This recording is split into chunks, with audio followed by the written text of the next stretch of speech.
Welcome to Revenue Rehab, your one-stop destination for collective solutions to the biggest challenges faced by marketing leaders today. Now head on over to the couch, make yourself comfortable, and get ready to change the way you approach revenue. Leading your recovery is modern marketer, author, speaker, and chief operating officer at Tegrita, Brandi Starr.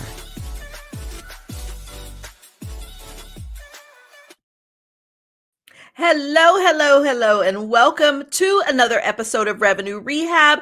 I am your host, Brandi Starr, and we have another amazing episode for you today. Diversity, equity, and inclusion aren't just buzzwords. They are business drivers. Yet in response to political pressures and recent executive orders, companies are scaling back their DEI efforts. Here's the reality. These cuts aren't just a PR decision. They're a revenue problem. Companies that deprioritize DEI are losing customers, market share, and long-term brand loyalty. So is your organization making a smart move or setting itself up for decline?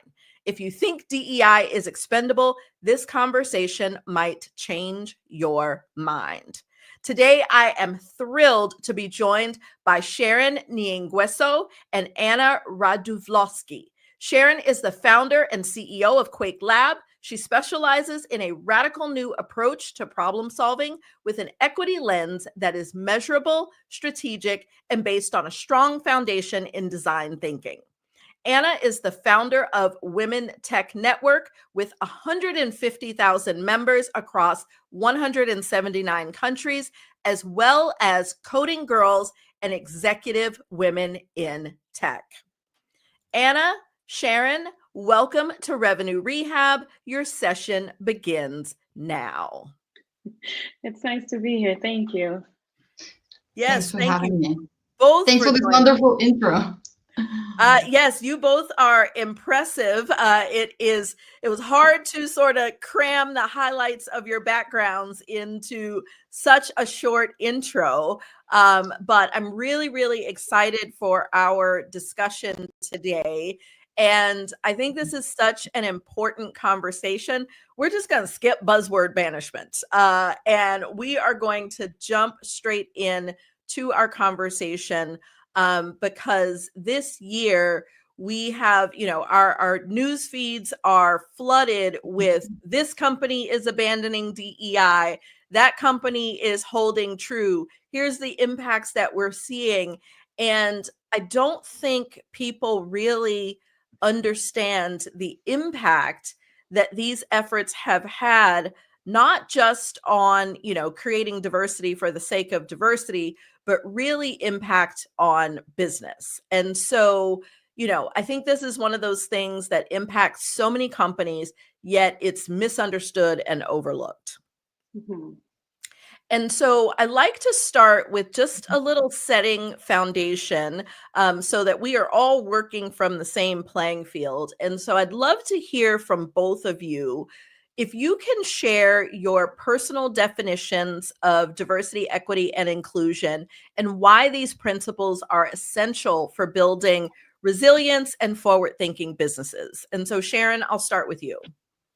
Yeah, thank you. So the way I've always thought about DEI isn't even so much as like 3 separate letters, but all under the umbrella of essentially equity. And that's the idea that we are, funny enough, you talking about playing field. We're not all starting at the same playing field. And there are kind of invisible hands that determine how far some of us are getting, how big the boundaries are, how big the barriers are, and how, just hard the push is to move a little bit faster, a little more forward. And so I think in my line of work, what I try and do is to focus specifically on those systems, on those invisible systems, and figure out what needs to be redesigned, what needs to be amplified, what needs to be completely undone. Okay, love that. And Anna, I'll give you an opportunity to give your definition as well.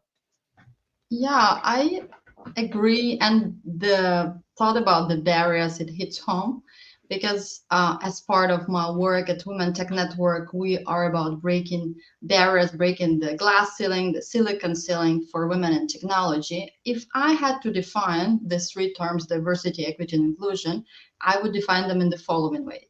Diversity is about embracing differences everyone brings to the table. Diversity of thought, whether those are someone's race, age, ethnicity, religion, gender, physical ability, or other aspects of social identity. Equity is treating everyone fairly and providing equal opportunities.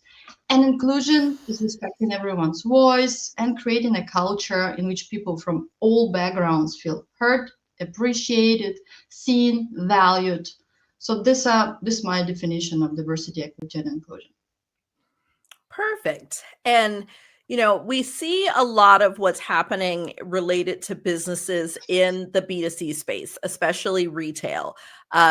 We've got one example of Costco, who has, held true to their values and importance related to DEI.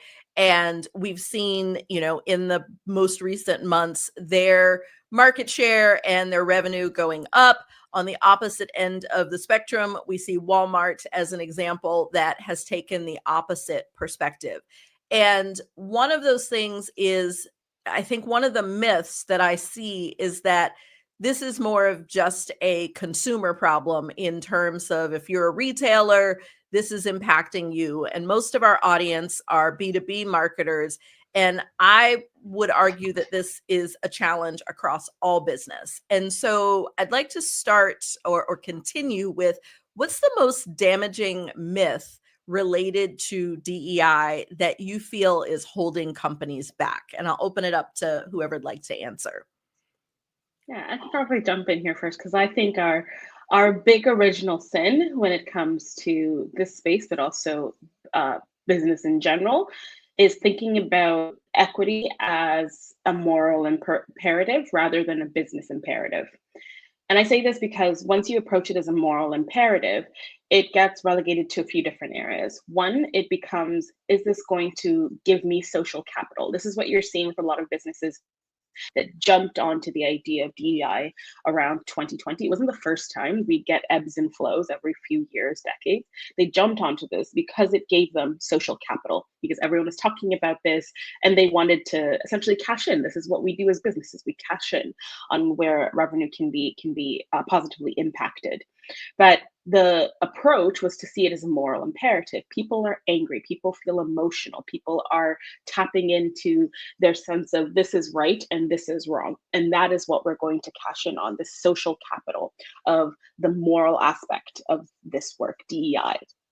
The challenge is, if you are thinking about this as a moral imperative that has a life cycle that is going to end at some point, then at some point you decide, oh, this is no longer beneficial to me because the social capital is either reducing or it has come up against too much backlash, which is what we're seeing today.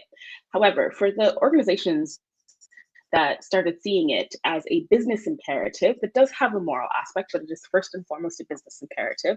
What they started seeing is the value, not just from a consumer point of view, but from an internal structural building point of view. Right now, we have a new work population, who's millennials and Gen Zs, who have on record continuously in research talked about the need to have organizations that they are working with and for be value driven. So that means A, now you're losing out on the best talent that is coming. B, when you are not using an equity lens, what you are essentially doing is cutting out a huge segment of the population that you could be designing for. A great example is with disabled people. If you are not thinking about equity as a business imperative, you have so many gaps in your design process for whether you're designing a service or a product, and that's even when it's B2B, that you are essentially cutting out huge segments of the market who could be tapping into your product or service. This is not good business. So again, I'd say our original sin is thinking about this as a moral question rather than a good business question. I think you really hit on a key point there, because I think there are so many businesses that do see this as a moral problem. and in the past have really jumped in on it as a PR move to get that social capital, as you mentioned. And more recently, companies are backing off of DEI out loud, so to speak.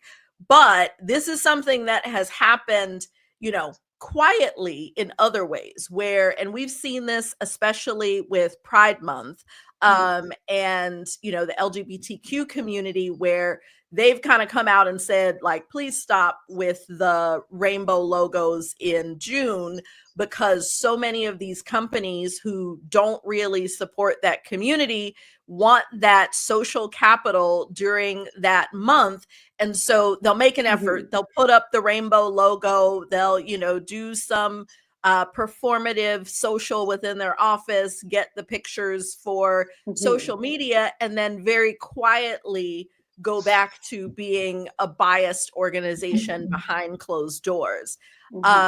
And this is why I wanted to have this conversation most, because moral issues can be debated. Like when we look at what each of our morals are, how we were raised, all those sorts of things, that is a conversation where we can very easily debate what's right, what's wrong. You get into the finger pointing and things like that. And so from my perspective, I really feel like we have to do exactly what you said. Let's set our morals aside. Like, we're not even going to have that conversation around what I believe, what you believe. And let's just talk about it from a business lens. And if we are all in business to make money, because that's why they all exist. Like we do our jobs because we're passionate and all those things. But at the end of the day, we're trying to pay our bills and live a life that we're happy with. Companies are trying to pay their shareholders and, live a life they're happy with. And, there's greed and there's all the things. But if we level the playing field just with this as a business imperative, it becomes one of those things that it seems like a no-brainer, in that it's very clear that these things impact business. So we've got to lean into it. And so, Anna, I'd love to hear your reaction to this myth and this focus around social capital versus the business component. Yeah, absolutely. I think when we talk about business component and companies who weren't treating it as a PR campaign, as it's just part of HR initiative, or let's just celebrate International Women's Day or Pride Month and whatever now the social media post, and they actually were thinking, how can we make it also as part of the business strategy? How can we leverage? How can we hire diverse talent, but also train, retain it? How can we get more women into leadership roles? Because that is very important for us to innovate. That is very important for us for the employee engagement. For example, cutting of GI programs can lead to a higher turnover of employees, meaning that cost saving from reduced turnover and better talent acquisition are among ROI of DEI if you manage to, of course, do it correctly. And as you mentioned, Sharon, that about Gen Z, they in 2025, according to World Economic Forum, they already account 1/3 of the global population, and they are not ready to make the same career mistakes their parents did, who was struggling, with work and family. They want better pay, they want better, work-life integration. And they're actually the first generation that grew up entirely in the internet age. And they're more likely to be driven, socially aware, empathetic, collaborative. And for them, all the things matter. And if today you say you support, women in technology, or we support LGBTQ plus community, but tomorrow says, oh, we don't today, and we just cut off, they're confused. And they're like, hey, if tomorrow this company will reach out to me and say, hey, come work for me, I won't be having this level of trust. And I've been seeing, on LinkedIn, one, she's a software engineer. She said, okay, they just laid off hundreds of thousands of people, and they're reaching out to me, asking me to come work for them, which is worse, come work for us, be 3 days in the office and 2 days remote.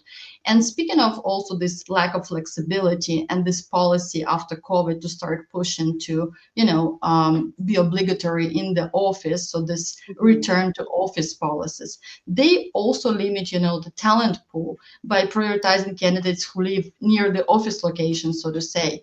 What happened to hiring the best person for a role from everywhere? There was this post that went viral, like thousands of comments and hundreds of reposts about Spotify, who says that our employees are not children and we remain our work from anywhere policy. And I love that, because if you don't have trust, for your employees, why hire them? Do you believe that they will do a better job coming to the office? Did they tell you that? Or do you believe that will increase their productivity? Yeah, and one thing I think that you hit on here, without going too deep in the return to office policies, because I do think that that's a whole different conversation we could have. But just thinking about it from a DEI perspective, I think there is this misconception that DEI is strictly race, gender, and sexual preference. Like when we hear people talk about DEI, oh, he's a DEI hire. Well, he's got some melanin in his skin, and that's why they're saying that. Or, oh, she's a DEI hire because she's the only woman in this role.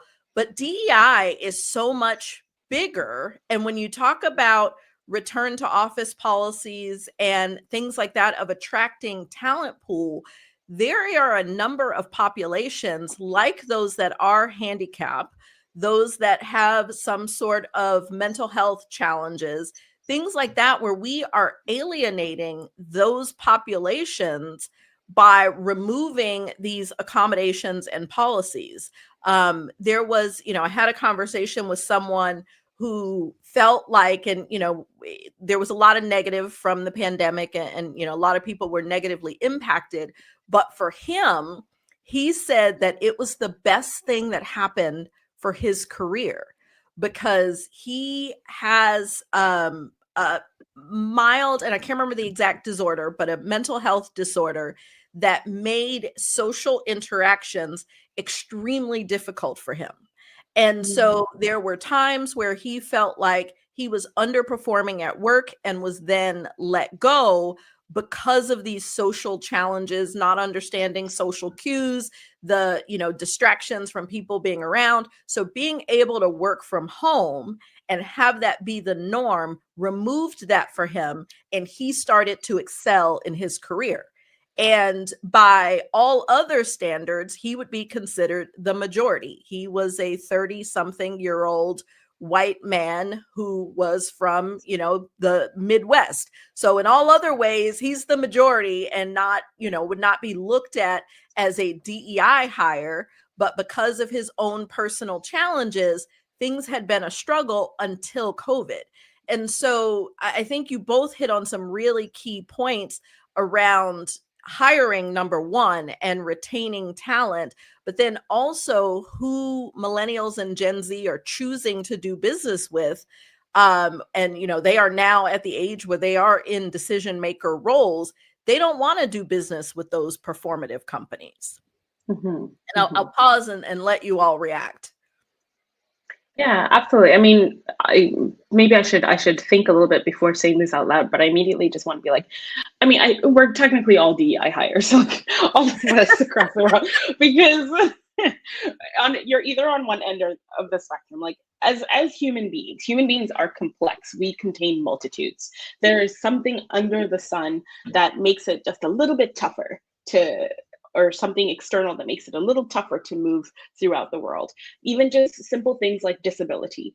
A lot of people don't really realize this, but you are going to be disabled at some point in your life, whether it is temporarily or permanently.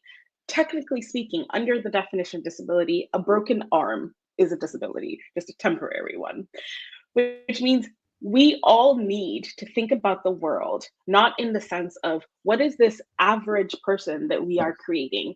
And this average person is not neutral. And when we are creating an average person that doesn't exist and building the world, building our businesses around it, it means that we have decided this is the only person who can buy our product, who can use our services, who can work for us. If you are limiting yourself, there's a difference between being clear and strategic about your audience and limiting yourself.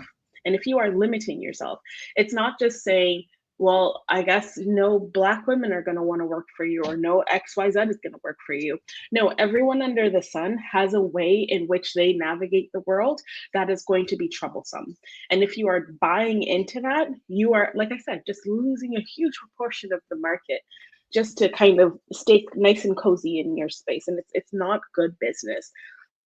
But we have a theory that we work through at Quake Lab called equity as a technical skill. And it's that trying to shift away from that moral imperative into a business one. Because what we're essentially trying to ask, and it gets people a little bit uncomfortable sometimes, is if you are incapable of using an equity lens in the work that you do, the technical work that you do, can you really say you're good at your job?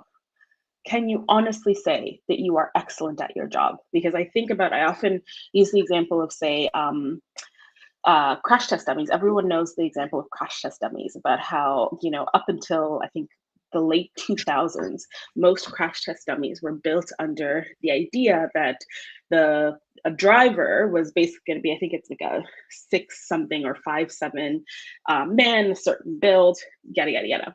And that meant that fatalities and car crashes for anyone who was outside of that bubble ranged anywhere between 40% and 70%.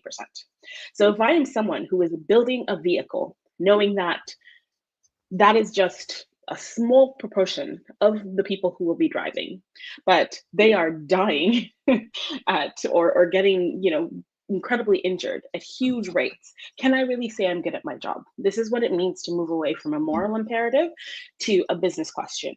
Because if you are incapable of using a lens of there's more than this one average person in the world, then you are not doing your job well. Whether you are in finance, whether you are building bricks, whether you are coding, you are not good at your job.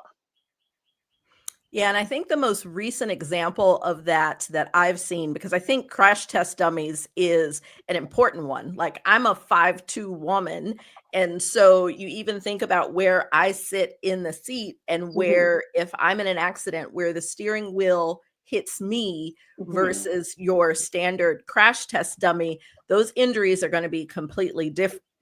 And another one related to vehicles that I've seen recently is with the self-driving cars. And I don't even know if the pilot's still running, but they were running a pilot in Vegas where they had the self-driving Ubers. And I got in one and, was watching the screen. And there were multiple times that there was someone in the vicinity of the vehicle and they were not reflected on the screen. And generally it was, and my assumption, because, not in that industry, is whatever they're testing on didn't recognize that size, that complexion, that whatever. And it's like, if you're that engineer and you're literally putting everyone's, life in your hands, because it's not just those that choose those type of vehicles, you are being short-sighted and literally can kill people. And you're not good at your job. You're not good at your job. And I think that's a great perspective that should make us all a little uncomfortable. And it should make us all think about, how do we think about what we do differently? Yeah, I would add that it is critical to have more women on engineering teams and in leadership roles, so they can say, hey, you are testing only on one model. Why don't we do this and this and that? But if your team is, everyone feels the same, everyone agrees, you hire the same type of people, then there is no diversity of thought, no one to question. But even when people are there, diverse background, so to say, are they feel included? Do they feel safe to speak up, to share, not like you feel like, hey, maybe tomorrow I will get, fired because I just spoke and I whatever rose the question and it got annoyed by I annoyed someone, So I think that that's important to attract diverse talent, but also retain them, and to have it's easier, to move, and companies want to move fast, and it's easier just to hire people who just feel like them, went to the same school, look like them, remind them of their, younger self, so to say, or maybe a friend, a colleague. So, and I think that pushes companies just to make these decisions on hiring faster. And of course, we do need tests. There are lots of things, in tech space, especially when we talk also about AI and the bias in AI, and having more women, of course, taking the lead and into developing different algorithms and tools, systems, programs to reduce that bias. Yeah, I would say, if I may, I definitely agree with that. With that understanding of diversity, it's all very true. We really, as a company, kind of tried to take a different direction with diversity, which is specifically focused on a few key points. One, diversity is inevitable, not just in human beings, but just on Earth, just biologically, scientifically. Diversity is inevitable. And when we look at it from human population, across North America, we have seen some incredible increases in immigration. We've seen vast changes in just birth rates and death rates, all of these different factors that mean that this continent is just becoming diverse, whether or not we want it, whether or not we're actively trying to make it happen or make it not happen. We are becoming more diverse.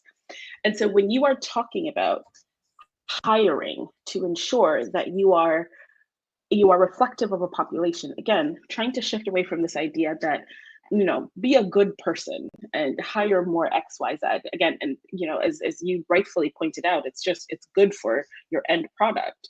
But at the end of the day, if you are hiring, your country, your community is more diverse, but you are closing yourself off either by choice or through the systems that you are working with that are cutting off segments of the population, at some point or the other, you are no longer hiring the best talent, because you are closing off larger and larger and larger segments of the population. And this is, again, not just race, not just gender, but across the board. You are slowly limiting the pool of talent that you are tapping into. And the smaller pool of talent gets, the more likely that you are getting the most excellent talent.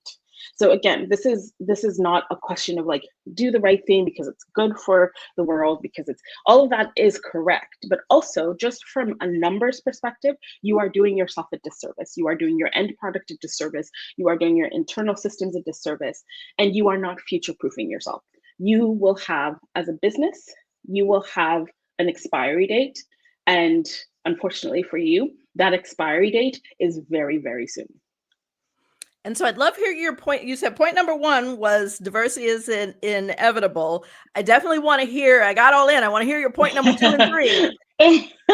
Well, now I don't know if there is number 2 or 3, but I'd say just within that kind of same aspect of thinking, like, you have a more diverse population, and also the way that population is educating themselves, the way that population is experienced, the way that population looks at the world is changing, right? And so, for instance, I think in the last few years, I have to double check, but globally, women are starting to become some of the most educated and most highly credentialed population globally, not just in North America. So again, aside from the fact that lived experience might get us to see things differently, that just means you're basically, think about it this way. If you are deciding, I no longer want to investigate my hiring systems to see if they are cutting off different segments of the population, a different way to say that is, personally, I like getting the bare minimum. Personally, I like my products and my service to be, as the kids say, mid as possible. I like to be at the middle or the bottom of the market. I like to be not innovative at all. That seems, a little too much for me. And that's okay. If that's who you want to be, if anything I just said right now sounds like, yeah, that sounds like something I'd like, then beat all 10 toes down on it. That's who you are going to be. And like, congratulations for that. But you can't also want both things, right? Because the population is changing, and because the way that population is changing is shifting so many different social dynamics, so many professional dynamics, and so many educational dynamics. You are setting yourself up for failure. I was gonna say, it's so funny you use the phrase mid. I'm like, that would be my buzzword banishment, would be all of the brain rot words from Gen Alpha all thrown into one, because I swear I hear skibbity and sigma 90,000 No, times a day. I'm future-proofing this podcast by talking to the youth. Okay, you're welcome. To stay relevant, competitive, innovative. I definitely have got a 10-year-old, so I definitely stay relevant there. But Anna, I have a question for you, because I know you work a lot in tech and creating inclusive communities in tech. And I'd love to hear how you've seen DEI initiatives contribute to stronger customer loyalty and competitiveness in the market. Yeah, let's start with some facts that companies with more than 30% of women in leadership perform or likely to perform also better financially, according to McKinsey. And that fact is also reflected with another study that did research by Boston Consulting Group. They discovered that companies with more diverse management teams generate 9% higher revenue from innovation. And now, why these facts matter? They matter immensely for tech field, because they're particularly relevant for tech companies, also for startups, whether tech or tech enables, and generally industries where innovation drives growth. And it's also a crucial element to building successful revenue generating businesses. Now you asked about market share, market general reach. We know that inclusive organizations are better positioned to understand and serve diverse customer bases. And it's also, about expanding the market reach and boosting competitiveness. That's what we also talked about earlier. So by reflecting the diversity of the markets within the teams, companies can tailor products and services to meet varied customer needs effectively, not just build for this elusive one persona and stick there, because tomorrow the people that you're building for and your customer base is evolving and growing, and they see your competitors, how are they doing, and they compare. They think they have a choice. We are no longer in this bubble where we don't have a choice and we just go to a supermarket or we just go to a certain shop. We have access within one click away. Everyone is competing for your attention. We read news, we see what is happening, and we make conscious choices. We care much more deeply than, as I mentioned, our parents cared, because we have access to this information. And we see also these big statements that companies make. So when they scale down on whatever DI or ESG efforts that they are looking into developing, we lose trust as customers. Yeah, I definitely agree there. Sharon, were you going to add something? A little bit, yeah. I was going to talk about something called the curb cut effect. I'm not sure if either of you are familiar with that term. It's something that I reference constantly because I think it's such a fascinating real world example. The curb cut effect. So a curb cut is essentially, I was going to say, has anyone ever walked on a sidewalk? I'm going to assume most of us have walked on a sidewalk on the street, but there are some sidewalks where once you get to the road, the curb, instead of just sort of ending in this kind of cliff, it sort of curves into the road. So it's sort of a smooth curve into the road. These curb cuts were initially created as part of some policy implications during the time when disability rights, civil rights activism was really booming. And so these curb cuts were meant specifically for people who are using mobility devices like wheelchairs, be able to seamlessly transition from curb to road back to curb, right? And the idea was that this is for this segment of the population. Globally, disabled people are around 1-ish% of the population. And that's been increasing quite rapidly. And since COVID, even faster. The really interesting thing that happened, though, is once these curb cuts were created, it wasn't just people using mobility devices who benefited. It was an incredible influx of people who are now more smoothly using these areas, and you started seeing an increase in pedestrian movement. It was people who were pushing strollers, people who were pushing, kind of grocery carts, people who, need to walk a little bit slower, older people, like just an increase in people with kids who were constantly tripping on the curb when they were crossing the street. And so this curb cut phenomenon is essentially this idea that if you are designing for the population who is most kind of marginalized or who has the greatest needs, you are inadvertently going to capture the largest amount of people. Because even if they don't have an explicit need, this will still be valuable, or at the very minimum, it won't impede their ability to use that space or to use whatever you have created. And so when we are talking about the value, as you just so beautifully went through some of this data, there is real world examples from decades and decades past to this moment that shows us that the ability to think about and design the world, design a business, design services and products with this view of the world as what is our curb cut, means that you are going to, with the greatest ease, going to perform better than anyone else. That's those metrics around innovation, those metrics around revenue growth. That's where those come from. And sometimes it's easy to see the numbers and not understand where that comes from.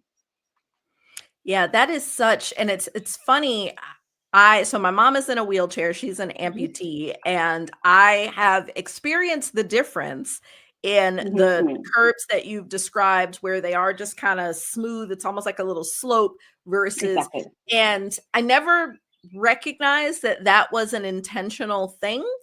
However, I have definitely experienced the difference because, in that scenario where there is the curb, I can very easily roll her off, roll her on without having to go find the ramp. When it is that hard cut, it's like she can go down, but then on the other side, either I gotta, hurt my back, or we have to go find where that an little alternate route. And quite often, like I've had situations where I have been pushing her along the road, coming into oncoming traffic because the ramp was not where we came down. And it is a great perspective in that by doing things that help to accommodate some means you are actually benefiting more. And I think I think that's one, because as a mom, I've definitely had the stroller situation. And really thinking about that, like, I think that is a good perspective for those people who don't just naturally see the value. And I think that's the population that I try to speak to most, because there are some people, I'd say the majority of people have a good heart, care about people, want to do the right thing. And so they generally do. But there is and I don't want to make it sound like they're wrong. I don't want to get into that debate, but there are people who are less empathetic, less concerned with the greater good. And what I aim to get through to those people is, even if you don't care, it impacts your money. And it's like, oh, absolutely. It's like protect the bag. Like it just, never mind the heart. And you are benefiting, whoever you are, even if you think you are outside of that bubble of DEI, because DEI has become this dog whistle term. But even if you think you are not included in that bucket, you're every day benefiting from, if you've ever had a weekend, you're benefiting from movement building. If just so many things that you are benefiting from and you have no idea. And so by saying we do not need this thing, it's inevitably going to blow back on yourself. Yeah, I think that the biggest misconception that different DI policies, they only people benefit certain groups of people, but in fact, inclusive policies benefiting everyone. Mm-hmm. Yeah, and so my last question really, speaks to the heart of those people who still don't get it. And so for those leaders who still, view DEI as a discretionary expense, like what practical insight beyond, and I think you guys have already shared, a lot, but can you share to help to illustrate the strategic business value and the direct tie to revenue? Like this is sort of my last call of appeal, so to speak, of how people can really understand how these initiatives impact the bottom line and what ends up in their pocket. Mm-hmm. Do you want to go first? It's a big question. Go ahead. Okay. So I think I'll segment this into two groups. If you are the person who is saying that this is not a thing that you need, it is discretionary, it is a like to have, not a must have, because you are morally opposed, because your values do not align with everything that we have said, then I'm going to get you to like fast forward or pause or put off the, because I actually have nothing for like that is, I always joke that I'm really, really good at my job, but I can't come up against, what you saw on TV 30 years ago, what your dad said about a neighbor, I can't come up against that. Your socialization is beyond my scope of ability. That being said, I like to focus on those people who are hesitant, but they're hesitant, and I like to be curious with a line of questioning about the why. And very often it comes down to things like, I don't have the money to spend on XYZ. And there I think is a lot of value in kind of my golden code for how we do this work. And why, as you mentioned, I have a really strong design thinking method and framework that I lean on, which is start with clearly articulating your challenges. What are the challenges that you are looking at? It's really, really difficult to make a case for why you should be spending your resources, whether it's time, money, labor, whatever, on this work if you haven't clearly articulated your challenge. Is your challenge that you're looking around your business and everyone looks like you, and where there's smoke, there's fire? Is it that you're finding your product isn't having the same oomph as your competitors? Is it that you're having a really difficult time selling a service? Like, what is the challenge? Start there, and then start getting into the deep end of who is that challenge for? Who is it most loud for? Who is that segment of the population? And then how do you solve for it? This is how you switch from a moral imperative to a business question. If you look at any business challenge you're having, at some point, you are going to see where it aligns with equity. And this is where we're saying, think of it as a technical skill. And if you are thinking about the resources behind it, there are ways to be creative. There's this idea that the only people who can practice this work are those who have certain identities. I often get it, like, I want to do this, but I'm not a Black woman. I'll never know your experiences. That's fine. But I'm good at my job, not because I'm a Black woman, but I'm good at my job because I'm good at my job. So there is a way for which you can approach this with a rigor and a strategic frame that maybe doesn't require you to invest a ton of capital to begin with. You can do it. You can do it yourself. Awesome. Anna, anything you want to add to that one? Yeah, I agree with that, because it's about understand. Sometimes I think it's about just like some companies like, let's do something for DEI, this mysterious, world, without understanding why you are doing and where you had it, how you're going to measure and what are you going to achieve, but also being realistic that you cannot do a quick fix. I think that many, companies, organizations were looking for a quick fix. Like, let's do this and we'll fix, everything. Or let's let's hire chief diversity officer and she or they will fix everything. And it doesn't work like that. I like to think about, you need to be thinking that you're investing time, money, resources. You're investing. It's going to take time, because it's not something that can happen real quick, and you need to be patient, and you need to know why you're doing and what impact it's going to have and how is it contributing towards your challenges, as you mentioned, Sharon. All right, so we've talked about the problem.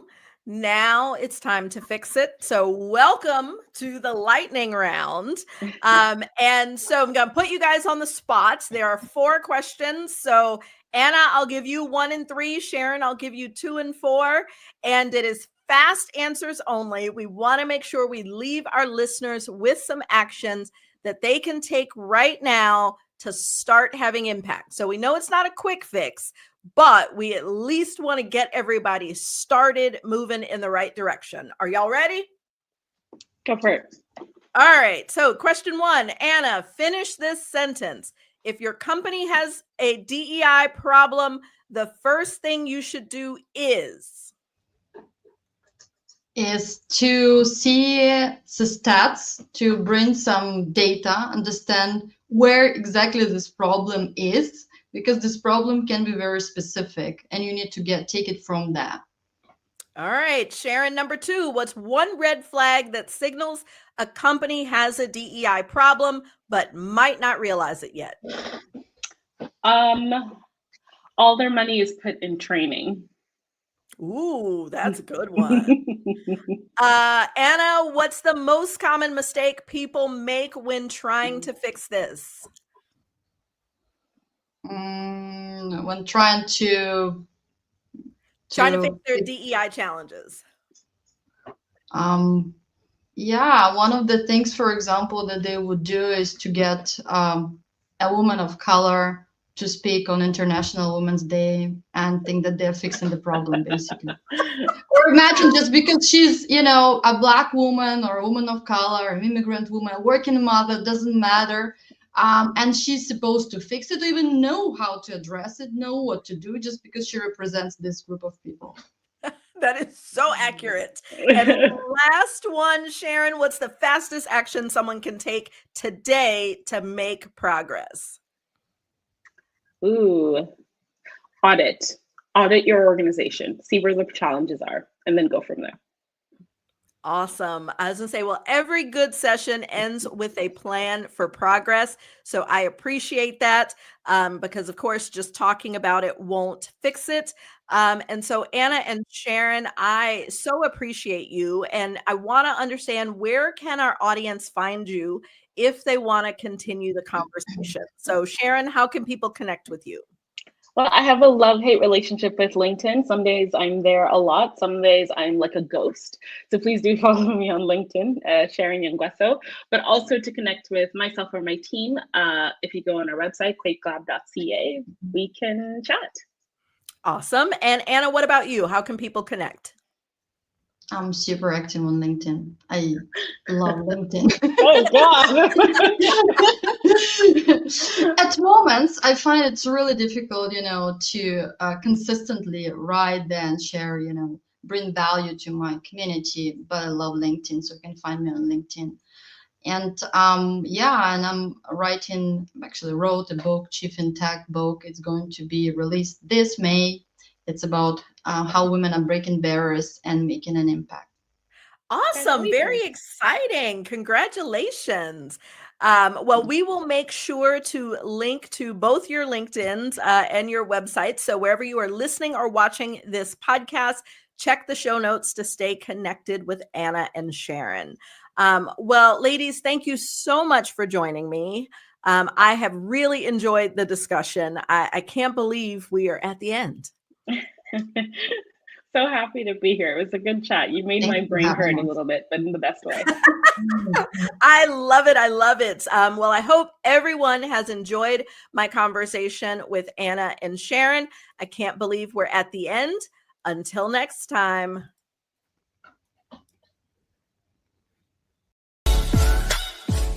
You've been listening to Revenue Rehab with your host, Brandi Starr. Your session is now over, but the learning has just begun. Join our mailing list and catch up on all our shows at revenuerehab.live. We're also on Twitter and Instagram at Revenue Rehab. This concludes this week's session. We'll see you next week.